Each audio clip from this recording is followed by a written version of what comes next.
Page 86 है ये। UPSC हमसे पूछता है G20 के बारे में कि और ये 2023 में पूछता है कि G20 group of member originally establish as a platform for the finance minister and central bank governor to discuss international economic and financial issue. बिल्कुल ठीक है भाई, है ना, ये उसके लिए था G20 पब्लिक। हाँ ठीक है, सी आंसर है इसका, वेरी गुड। और इसमें ये पूछा था कि public infrastructure is one of the India G20 priority.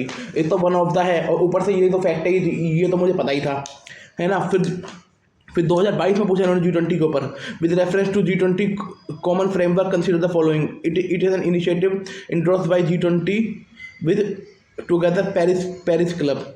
ये इसने बोला कि G20 कॉमन फ्रेमवर्क है, उसके बारे में कौन सी स्टेटमेंट सही है।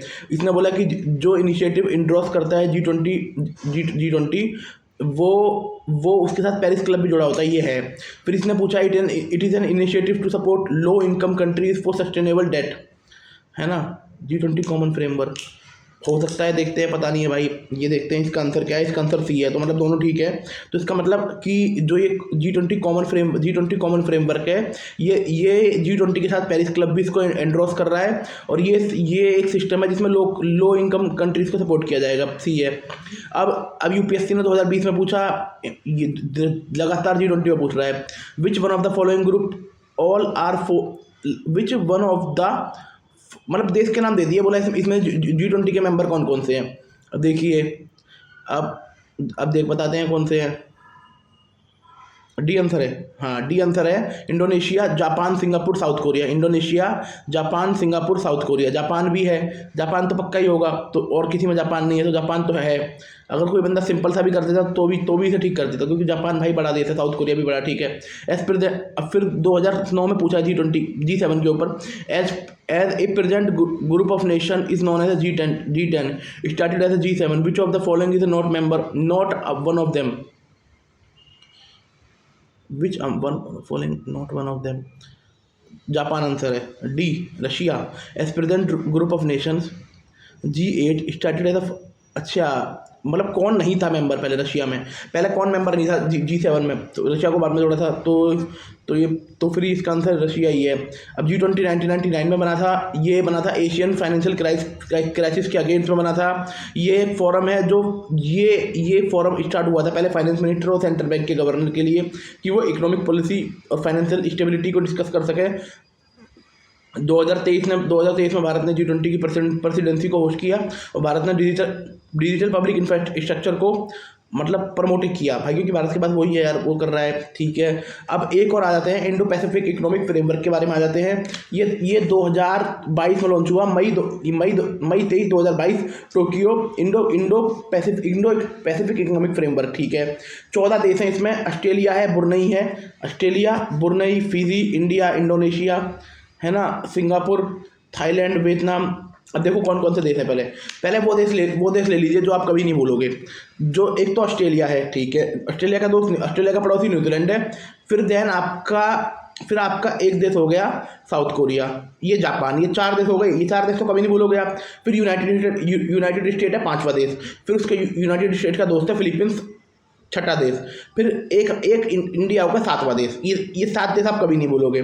फिर आप ले लीजिए थाईलैंड ले लीजिए, इंडोनेशिया ले लीजिए, फिजी ले लीजिए, बुरनई ले लीजिए, और मलेशिया ले लीजिए, और सिंगापुर ले लीजिए, ठीक है। इसका और ये 1% 40% ग्लोबल GDP को मतलब रिप्रेजेंट करते हैं, 28% ग्लोबल ट्रेड को रिप्रेजेंट करते हैं। इसका ऑब्जेक्टिव है advance resilience, sustainability, inclusiveness and economic growth, fairness and competitiveness among member, ठीक है। अब इसके प्लेयर हैं ट्रेड है, इसके प्लेयर हैं trade, focus on fair and resilient trade. Supply chain इसका प्लेयर है, क्लीन इकोनॉमी इसका पिलर है, और फेयर इकोनॉमी इसका पिलर है ना। ये जो वो फेयर इकोनॉमी में implementation, taxation, anti corruption measure, ठीक है। क्लीन इकोनॉमी में clean energy, decarbonisation. Supply chain में स्ट्रेंथन सप्लाई चेन। इंडिया ने 3 पिलर को ज्वाइन किया, supply chain, clean economy and fair economy. और अभी इंडिया ने ट्रेड पिलर को ज्वाइन नहीं किया। है ना, अभी ऑब्जर्वर है इंडिया, ऑब्जर्वर स्टेटस है ट्रेड पिलर का, क्योंकि इंडिया के कुछ कंसर्न है डिजिटल गवर्नेंस को लेके और डाटा लोकलाइजेशन को लेके। ठीक है, अब इसकी जो अब लेटेस्ट डेवलपमेंट 2024 में फरवरी 2024 को इसकी बैठक हुई थी सप्लाई चेन एग्रीमेंट को लेकर, जिसमें जो force supply chain agreement entered into force with Fiji India से, इन्होंने ये सप्लाई चेन को लेकर जो बैठक हुई थी उसमें फिजी था, इंडिया था, जापान था, सिंगापुर था और यूनाइटेड स्टेट था। Fiji, Japan, Singapore, United state थे। अब ये इनिशियल सिग्नेटरी हैं इंडो पैसिफिक इकोनॉमिक फ्रेमवर्क की जो सप्लाई चेन एग्रीमेंट है, उसमें कौन कौन मेंबर है? इंडिया है, सिंगापुर है, जापान है, यूएसए एंड फिजी है, 5 देश हैं। नवंबर 2023 में इन्होंने negotiation on clean economy and fair economy agreement conclude ये कर चुके हैं। इंडिया कैरीकॉम रिलेशन, अब कैरेबियन कम्युनिटी इस्टेब्लिश हुई थी। ये तुम्हारी 4 जुलाई को इस्टेब्लिश हुई थी 1973 में। 15 ग्रुप इसके मेंबर हैं। Promoting integration and cooperation with Caribbean. अब इसका इंडिया की इंगेजमेंट ले लीजिए, मेन बात है इसमें ये पूछेगा 1973 में हुई थी। अब India engagement high level interaction, PM Modi next meet CARICOM leader in UNGA 2019। PM Modi UNGA में मिले कैरिकॉम लीडर से 2019 में। भारत का जो सेकंड कैरीकॉम समिट हुआ था वो 2024 में हुआ था, जिसमें गिरेंडा के पीएम एम डिक्कन ने वो किया था, चेयर किया था। भाई इंडिया इन लोगों को असिस्टेंट देता है, ग्रांट देता है, लाइन ऑफ क्रेडिट देता है, मतलब बाकी सब सपोर्ट करता है। इंडिया कैपेसिटी बिल्डिंग कर रहा है, यहाँ पर इंडिया एक्सपोर्ट कर रहा है फार्मा को।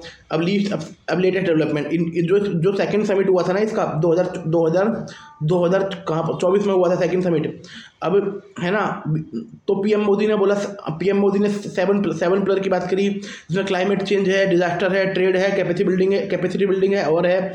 इंडिया ने बोला कि हम 1000 स्कॉलरशिप देंगे, आने वाले 5 साल के अंदर टेक असिस्टेंस देंगे। ठीक है, थैंक यू।